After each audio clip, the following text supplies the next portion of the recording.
Hi, it's Todd from Todd Cutler here, and I have got 3 maces here for you. And they're all of Kiripichkov Type 4.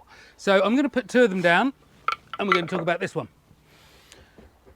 So this is the earlier form of the mace that I know about, and it's Byzantine, and they came in sort of 10th century, a little bit onward, ran for a couple of hundred years. You find maces very similar to this along the Rus Viking trading routes through Russia, so you'll find very similar ones there, but then obviously down into Byzantium as well. They're characterized by these 4 spikes, and then sort of coming up here where the spikes have almost been truncated but not as big. That's what forms that. But the Byzantine, what designates it as Type 4, but the Byzantine detailing here is really, really characteristic. So you've got this sort of double row of little bobbles, little nodules going through. So it's a very distinctive mace form. Like I say, ran for a couple of hundred years. But then we have a planar version which runs at the same time. So this one seems to be less characterized to Eastern Europe, but more characterized to Western Europe. So you'll find these in England, France, Germany, and so on. And it is just a very functional, very hitty mace. Now, what you need to remember about these, they are mass weapons. They're not armor penetrators. They are basically for stoving in people's heads. They're for breaking their arms. They're for trying to make an impact through mail or no mail. They're not against plate armor. So these ones happen to be brass, but they were very often in bronze as well, occasionally iron, but more often they were in bronze.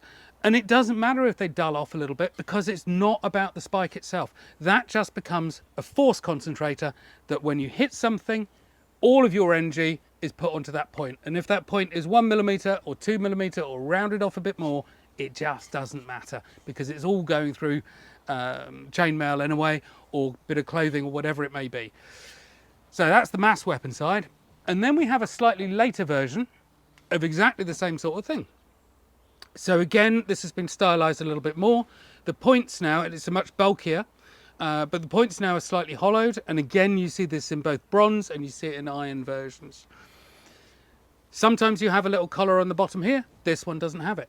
But again, it's a very, very widely lived mace. Goes all the way from Byzantium, going west.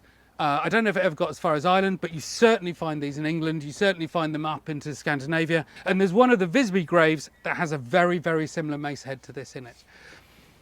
But then I'm just going to come back to this lovely one here. And again, this is a very long-lived design. So it goes through from round about, I don't know, 1250, something like that. But again, all the way through to around about the turn of the 19th century. The French were still issuing maces that were almost indistinguishable to their army. So it's a ridiculous thing to say, but it seems to have a life expectancy of around about 650, 700 years on a mace like this. Anyway, I hope you've enjoyed it. 3 maces here, all mounted on ash shafts, all available, fully complete, or just the heads on their own. See ya.